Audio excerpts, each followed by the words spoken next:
Not long ago, it felt like One Direction was the biggest band in the world. But after 6 years together, the group broke up. The boys became better known for their solo projects and their alleged ongoing feuds. But here's why these former One Direction members can't stand each other.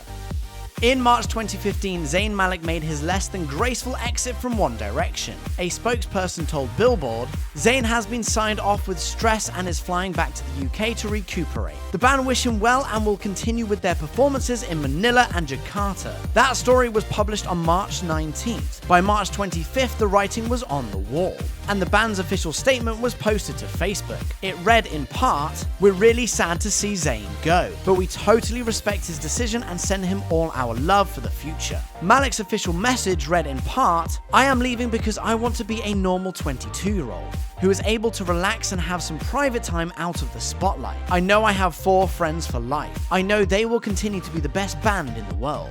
Despite these even-keeled statements, it sounds like some bad blood was building beneath the surface. When I was leaving the band, they obviously didn't want me to leave, but they couldn't talk me out of it at that point. During an interview on The Late Late Show with James Corden 2 months later, Liam Payne admitted, "At first we were a little bit angry, obviously, we were surprised, but I think we all kind of knew the general vibe that Zayn was feeling." But Malik told a different story when interviewed by British Vogue in 2018. Revealing that, "I ain't spoke to any of them for a long time, to be honest with you. That's just the way it is. There's things that happened and things that were said after I left. Snide things. Small things that I would never have expected." Following his departure from One Direction, Zayn Malik seemed to think his former bandmates full-on ghosted him. In 2016, he told Italian Vogue, "I did try to reach out to a couple of people and they didn't get back to me. But then publicly, when they were asked questions about it, said that they'd spoken to me and that we were friends. But that's not the case. I tried to reach out and be their friend, but they haven't even replied to any of my calls or texts." But is that really what's going on here? When Niall Horan guest edited a column for The Sun back in 2017, he told a rather different story. He said he hadn't spoken to Malik in quite a while, but not because he wasn't trying. As he put it, "Zayn's Zayn. Not a lot of people would be able to say that they get in touch with him. He's the hardest man to get in touch with. He's always changing his number. Frankly, we don't know who to believe, but maybe they should just hop on a call and see what happens." In the past, Zayn Malik has opened up about a certain personality trait that probably made it rather difficult for him to bond with his bandmates. In 2018, he told GQ, "I didn't really make any friends from the band. I just didn't do it. It's not something that I'm afraid to say. I definitely have issues trusting people." And to really drive the point home, he told British Vogue that same year, "I have always been a bit like that though. Always a bit of an island. I don't like to confer with too many people. I'm not like a very outgoing, social person, in terms of big groups of people." At the height of One Direction's fame, it seemed like Louis Tomlinson and Zayn Malik shared an unbreakable bond. Unfortunately, something happened along the way that seems to have severed that friendship for good. In a March 2019 episode of the Dan Wootton Interview podcast, Tomlinson finally opened up about what went down. In December 2016, Tomlinson's mother, Johanna Deacon, passed away from leukemia at the age of 43. Days later, the star was set to perform on The X Factor. Since this was clearly going to be a difficult and emotional performance, his former One Direction bandmates flew in to support him, but Malik never showed up. Discussing their relationship, Tomlinson told Dan Wootton, "Truthfully, it never really got better, to be honest. It never really got better." He goes on to admit, "I had a couple of calls with him after I lost my mum and all the boys had agreed to come to that performance. And he didn't show, so that really bugged me. It was just seeing everyone there. Harry, Niall and Liam, that was what I needed that night, that support. So on the other end of the spectrum, it kind of really showed. So hey, I hope he's alright." Days after that interview aired, Malik tweeted and then deleted a post that read, "I'd like to apologize for basically being a person." There's no way to know if Malik was referring to Tomlinson here, but the timing is certainly interesting, isn't it? After he left One Direction, Zayn Malik was openly critical about the band's music. In a 2015 interview with The Fader, the star boldly claimed, "If I would sing a hook or a verse slightly R&B or slightly myself, it would always be recorded 50 times until there was a straight version that was pop, generic as so they could use that version. Whenever I would suggest something, it was like it didn't fit us." Elsewhere in the interview, he said, "That's not music that I would listen to. Would you listen to One Direction? Sat at a party with your girl? I wouldn't." To me, that's not an insult. That's me as a 22-year-old man. As much as I was in that band and I loved everything that we did, that's not music I would listen to. So yeah, there's really not a lot of room for interpretation there. Meanwhile, Malik showed off his shady side during a 2016 American Music Awards acceptance speech. As 17 reports, the singer looked at his trophy and said, "This one has just my name on it, right?"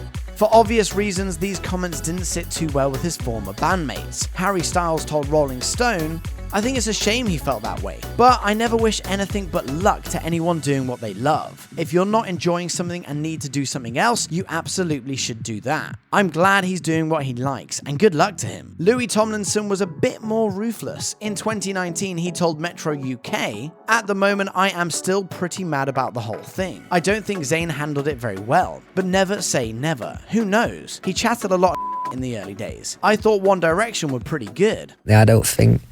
I don't think me or him are mature enough yet to have that conversation. No, I'm not ready to have that chat yet.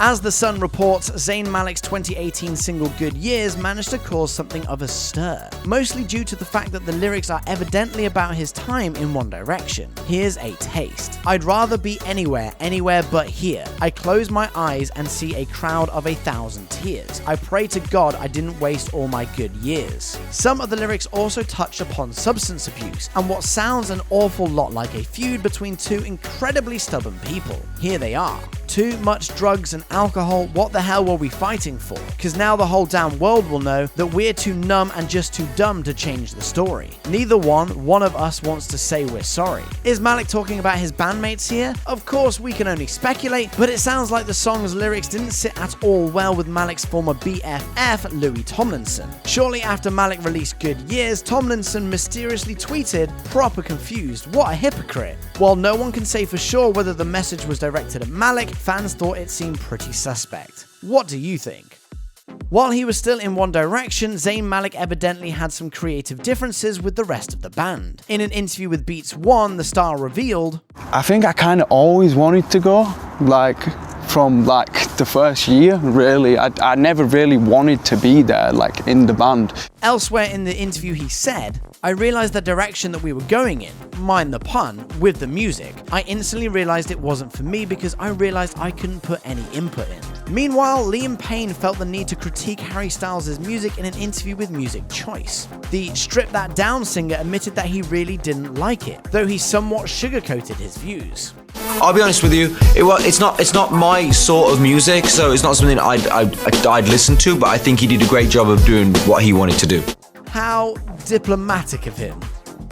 It sounds like One Direction skyrocketed to fame so quickly. The band never really had a chance to enjoy their success, or even process what was happening. As Insider reports, the band released 5 albums in just 5 years, which is practically unheard of in this era of EPs and 2-year album cycles. Between 2010 and 2012, its members went from being reality TV show contestants to literally closing out the Olympics. Zayn Malik claims this whirlwind ended up tearing the band apart. In an interview with British Vogue, he admitted that he felt numb on stage by the time he quit the band in 2015. As he puts it, "We went from theatres to arenas to stadiums. There was never any sort of bridge between. Just boom, boom, boom." I guess that kind of progression to any mind, it kind of affects you a little bit. People take it different ways, especially when there are 5 different personalities. The relationships had broken apart. Malik wasn't the only one who felt this way. In an interview with Kiss FM, Liam Payne revealed he'd struggled with performing after One Direction announced its hiatus. Because fame was so difficult the first time around, he said, "It scared the living daylights out of me, because the last time it nearly killed me, frankly." It's pretty much impossible for any member of One Direction to do an interview and not be asked about their various grudges, but most of their past troubles sound like water under the bridge. In a 2019 interview with British GQ, Liam Payne admitted, "We had our differences throughout the whole experience with something. I still think about some stuff that was said and done that now I would do differently. But then that's all part of growing up. Everyone has stuff they've said at parties they wish they hadn't, but for One Direction, the difference was that it was all happening in front of the world." But there's still one thing he couldn't let go of: the way Zayn Malik quit. As he put it, "I think with Zayn's particular exit and the way he chose to go, we haven't really heard from him since he left. He didn't even say goodbye, if I'm being honest." It was a really sordid scenario. From our side, certainly. A bit strange. it's difficult. When Simon Cowell first put One Direction together, Liam Payne and Louis Tomlinson apparently couldn't stand one another, and Payne isn't afraid to admit it. In a September 2019 interview with Hits Radio, he confessed, When we were in the band, it kind of felt like, because he was the oldest and because I'd been singing for quite a little bit of time, we both got put in a weird position. And what exactly was that weird position? Well, as Payne explains it, Tomlinson was wanting to be the leader, and I was doing my thing and obviously wanted to be the leader. So at first, we didn't get on at all. We absolutely hated each other. It was so funny. I remember hearing that in the early interviews. Really bad. Really bad. But times change, people change, and boy band dynamics change. It sounds like these days, Payne and Tomlinson have a genuinely terrific friendship. As Payne told Germany's Bild magazine in 2018, I've heard Louis' voice every day for so many years that it's weird not to hear from him for several months now. We call from time to time, and our sons are finally getting to know each other. We became dads around the same time. Check out one of our newest videos right here. Plus, even more Nicki Swift videos about your favorite stars are coming soon. Subscribe to our YouTube channel and hit the bell so you don't miss a single one.